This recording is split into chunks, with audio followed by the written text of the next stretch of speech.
process for me is really just a sense of freedom, really, you get from it. I kind of find it very unsettling to have a lot of material posted all around.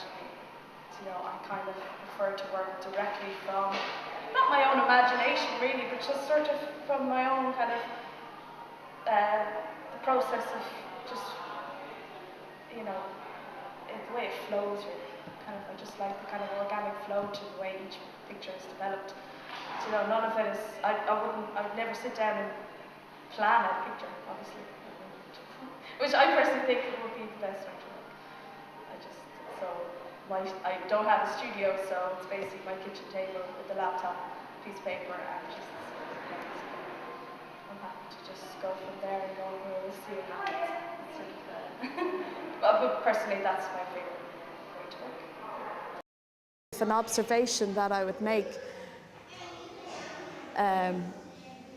just from sitting in the passenger seat of a car, you know, obviously, you know, just kind of in passing, a glimpse, which is primarily one of the reasons why I chose the silhouette in the first place, because obviously you don't get enough time to kind of work on the detail of such an item. And plus I really purely enjoy just drawing the form of a tree. That's just something I really love.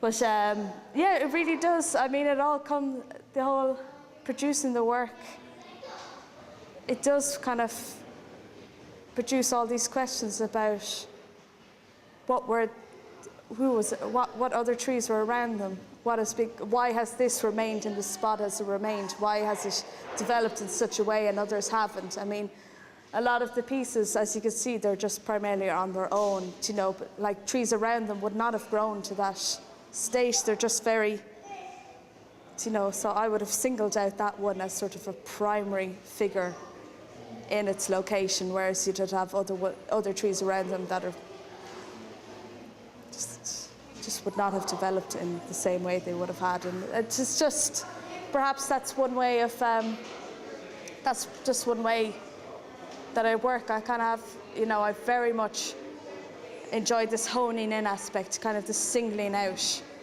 As you can see, I'm not one to kind of produce a lot of detail, produce a lot of action in a piece. You know, the action is primarily this one form, and I kind of would produce sort of an accompanying colour or aspect to kind of give this, like as Niamh said, this otherworldly quality to it, this otherworldly feel, kind of, so that even kind of singles it out even more.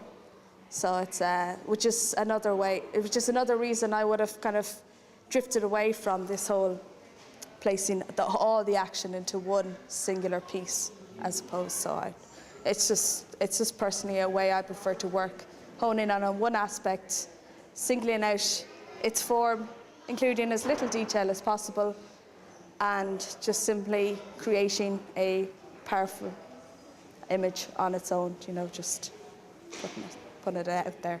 So it's just, as you see, the trees have been sort of worked on and developed over the last 2 or 3 years now at this stage, and there's a lot more to do, absolutely. I mean, personally, I would love to take these drawings and devise them into something a lot bigger. If I did actually get the cop on and be more disciplined, develop a much larger body of work, probably in terms of installation, maybe even branching into an element of sculpture. That would be something I'd love to go into.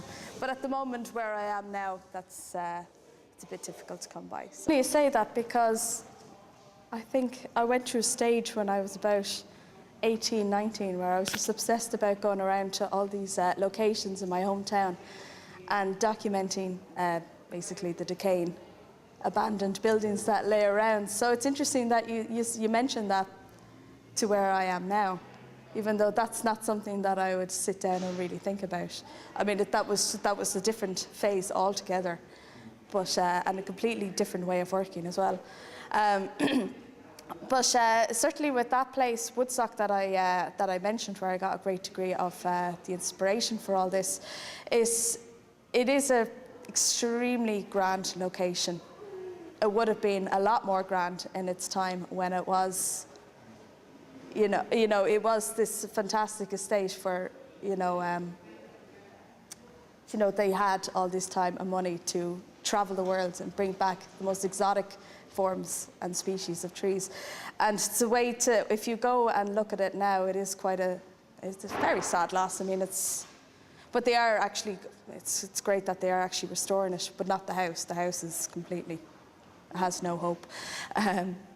But it's the location, it's extremely grand. The trees there, the sort of trees you'd never see just walking out your door or any other location in Ireland. They're just very, very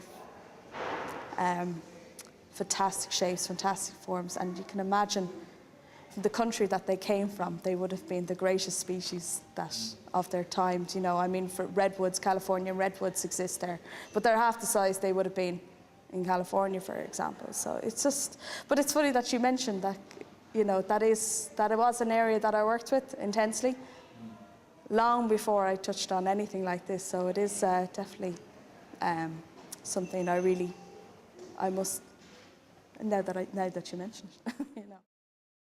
Since starting the work, I've heard so many different statements that people have made about the work.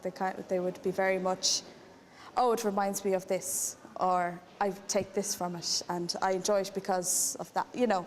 And which is personally absolutely that's what I think it's all about, very much. So I think that's it, really. You're welcome. Just say hi and thank you all for coming. And we can yourselves tea, coffee, whenever you can find me there. So thanks very much, Holly.